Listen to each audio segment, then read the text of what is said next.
Réguler avant d'innover, c'était l'approche européenne. Sécuriser les marchés, protéger les citoyens, mais à quel prix pour la tech?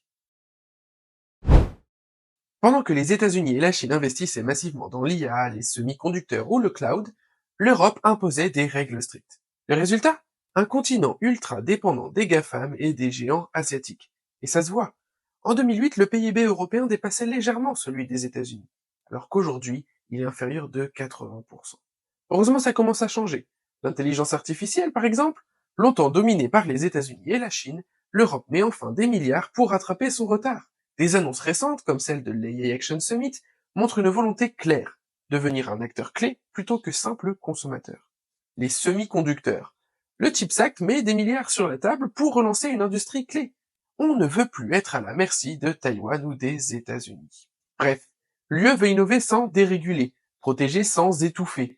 Cyber Resilience Act, Digital Markets Act, l'Europe change de cap. Alors est-ce que c'est trop tard ou est-ce qu'on est enfin sur la bonne voie? Dis-moi en commentaire et abonne-toi pour d'autres analyses.